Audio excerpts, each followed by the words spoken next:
Nou, onder geen betingst volgens mij kan het kabinet op deze manier onder deze voorwaarden zitten blijven als je vanuit het CDA-perspectief naar zeggen. Er moet wat gebeuren. Een duidelijk signaal vanuit de kiezer aan het adres van het CDA. Het waren iets leden uit de regio ons in de grote verkiezingsnederlaag van haar partij. Het CDA had vooral op landelijk niveau de planken mislijn, tinken de rietsleden.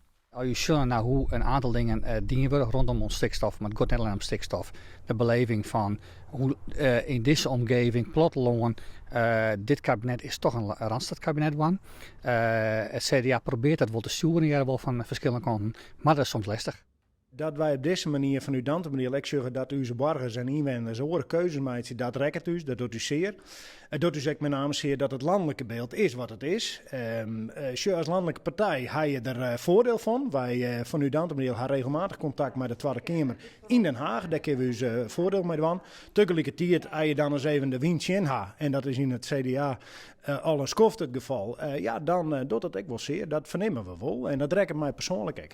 Er moet dus wat gebeuren, wil het CDA op landelijk niveau weer wat budgetten kennen. De rietsleden hebben wel wat droomende tips voor de partijtop.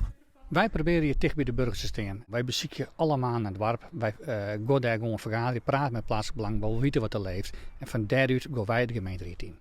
Ja, dichter bij de meestingzin, ik denk het zeker. Vanuit Den Haag, in algemene zin, bij een heel soort partijen wordt de regio net zoen of onvoldoende zo'n grens. Maar als ik hier naar Friesland, dan denk ik echt dat we wat ondersnijden in het geweld van de Ronestad. Daar moet aandacht voor werden. Gemeentelijk, provinciaal, maar ook zeker vanuit de landelijke politiek.